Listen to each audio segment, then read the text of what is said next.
Kita langsung ke Bang Ginting. Ya. Tidak terwujudnya pertemuan karena itu tadi. Banyaknya titipan mantan, titipan dari Pak Jokowi di kabinetnya Prabowo. Ya, jadi begini. Prabowo itu presiden. Jadi nggak ada yang bisa ngatur-ngatur sesungguhnya. Urusan Presiden Prabowo dengan sang mantan itu sesungguhnya udah selesai. Oke lah, Jokowi turut membantu Prabowo menjadi presiden. Tapi Prabowo juga turut membantu Gibran menjadi wakil presiden. Sehingga urusan hutang budi itu udah selesai. Apalagi cawe-cawe Jokowi menitipkan orang-orangnya di dalam kabinet atau jabatan-jabatan itu udah selesai. Jadi saatnya sesungguhnya kita ingin lihat Prabowo yang sesungguhnya. Jangan kemudian mau diatur-atur dan dia bukan bayang-bayang Jokowi. Harus tegas di situ. Apalagi menurut saya saat ini posisi Gerindra dengan PDIP itu, PDIP lebih membutuhkan Gerindra daripada Gerindra membutuhkan PDIP. Kenapa?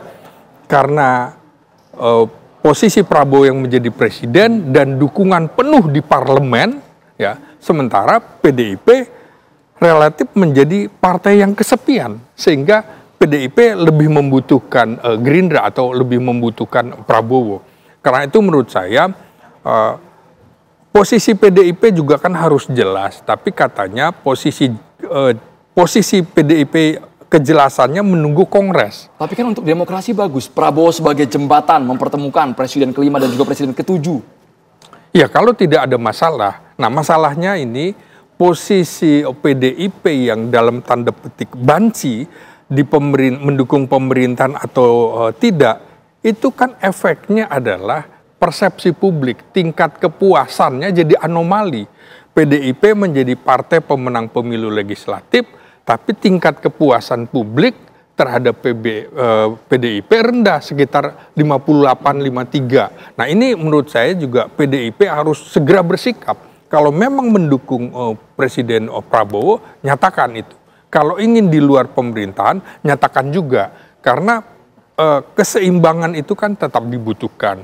Publik tetap membutuhkan PDIP sebagai partai besar untuk mengingatkan kepada pemerintah, misalnya ada program-program yang keliru, nyatakan saja, itu bagus menurut saya daripada kemudian didiamkan, menggelincirkan seperti kasus gas 3 kilo, gas melon itu, kan ada pernyataan-pernyataan kontradiksi, di mana misalnya Kepala Kantor Komunikasi Kepresiden menyatakan Bahlil benar, tapi kemudian Wakil Ketua DPR yang juga Ketua Harian Gerindra menyatakan Prabowo itu tidak setuju dengan cara-cara seperti itu. Prabowo ingin pemerintah dekat dengan rakyat, itu jangan menyengsarakan. Bang Ginting, itu bisa tema sendiri. Tapi saya mau ke PDI Perjuangan, sebenarnya pagar pembatasnya apa sih yang mencolok? Nggak ada pagar pembatas yang mencolok kalau ini konteksnya hubungan Pak Prabowo dan Bu Mega.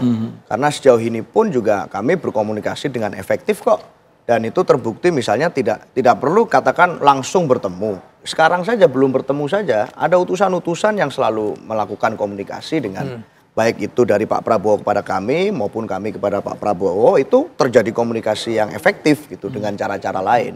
Dalam konteks itu hubungannya baik. Nah, kemarin pada saat pemilu saya rasa Pileg memberikan satu kita clue bahwa rakyat memberikan kepercayaan kepada kami bahwa PDI Perjuangan menjadi partai pemenang Pileg. Dalam konteks itu, maka amanat yang diberikan kepada kami adalah amanat untuk menjalankan fungsi check and balance. Maka dari itu, sampai hari ini posisi kami konsisten, Mas. Kita tetap berada di luar pemerintahan, kita tidak masuk ke dalam kabinet pemerintahan Pak Prabowo, tetapi bukan berarti pada saat kami di luar, kami apa-apa kemudian saling serang aja dong. Semua program pemerintah kita anggap salah, semua program pemerintah kita asal carok. Di program-program yang kami rasa itu adalah senafas dengan program kami, program-program yang pro rakyat, tentu kami akan memberikan dukungan. Dalam konteks itu posisinya adalah mitra strategis yang memberikan kritik konstruktif. Tetap proporsional. Proporsional, jadi apapun itu, kalau itu baik ya kami bilang baik, kalau itu buruk ya mohon berikan kami ruang untuk bisa memberikan kritik secara konstruktif. Itu posisi politik kami. Jadi untuk tanggal 15 Februari, obat yang bisa mencairkan antara Joko Widodo dan juga Megawati Soekarnoputri ini ada nggak? Sudah ketemu belum, Mas Seno? Ya, Pak Prabowo itu sekarang adalah kepala negara dan kepala pemerintahan. Beliau menjadi orang number one person in this country. Orang nomor 1 hari ini di negara ini yang harusnya tidak didikte oleh siapapun. Harusnya tidak perlu lagi memikirkan berada di bayang-bayang siapapun. Dan rakyat menunggu itu, saya rasa. Modal trust dari masyarakat biasa hari ini sangat tinggi kok kepada beliau secara person. Kita bisa lihat dari survei secara kualitatif ya. Ada kepercayaan approval rating yang sangat tinggi untuk Pak Prabowo di angka yang jauh lebih tinggi dari yang dicapai oleh Pak Jokowi pada saat periode pertama sebagai presiden dulu. Di angka 81, sekian persen kalau nggak salah Pak Prabowo. Angka yang perlu dibutuhkan Pak Jokowi bertahun-tahun sebelum akhirnya bisa mendapatkan angka setinggi Pak Prabowo di 100 hari kerja pertama. Sudah melampaui. Artinya buat kami bacaannya adalah ini modal trust dari masyarakat yang sangat tinggi untuk Pak Prabowo bisa menjadi presiden yang mandiri, independen sebagai dirinya sendiri. Dan seharusnya PDIP juga menghormati, menghargai undangan tersebut dengan hadir ke HUT. Kami menghormati undangan tersebut. Masalah waktu nanti kita akan sampaikan kepada Bu Mega. Oke, apakah percobaan, berarti ini percobaan ke-6 ya, Iya. Bung Ginting? Hadir atau batal lagi?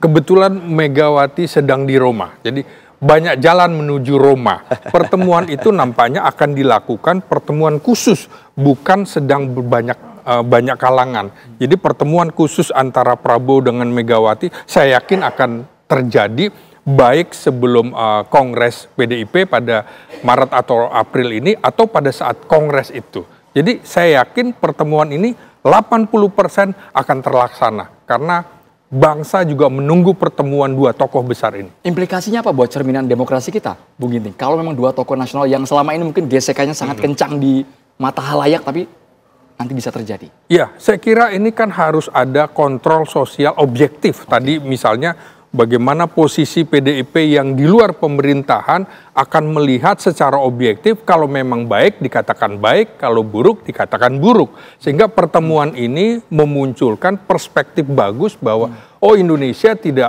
walaupun berbeda pandangan, tapi tetap bersahabat. Apalagi kedua tokoh ini bersahabat sejak tahun 80-an, Bung. Semoga nggak ada sakit hati, Mas Seno. Singkat. Ya, kita sebagai satu partai berdiri dengan tradisi saling hormat-menghormati posisi politik siapapun, termasuk persahabatan dan silaturahmi dengan partai-partai politik lain, kita jaga dengan baik. Apapun standing point politiknya pada saat pemilu, tetapi hubungan silaturahmi dengan berbagai partai selama ini kita jaga dengan Spesifik baik. Mas dengan Pak Jokowi, Mas. Kalau dengan partai-partai politik, Pak Jokowi kan tidak punya partai, katanya partai independen tuh beliau menyampaikan. Nah, kalau dengan sesama partai secara kelembagaan hubungan kami baik sekali, gitu. Nah, itu yang kami rasa dalam konteks undangan Gerindra, kami menjaga hubungan baik itu, kami menghormati, dan kami percaya bahwa teman-teman Gerindra sebagai partai pemenang Pilpres dan kami sebagai partai pemenang Pileg bisa saling menghormati posisi itu selama sekian tahun ke depan. Kita tunggu kejutan tanggal 15 Februari di hari ulang tahun Partai Gerindra nanti. Apakah bertemu antara Presiden ke-5 dan juga Presiden ke-7 Republik Indonesia. Terima kasih Mas Haryus Seno dan juga Bung Slamet Ginting di Kabar Petang.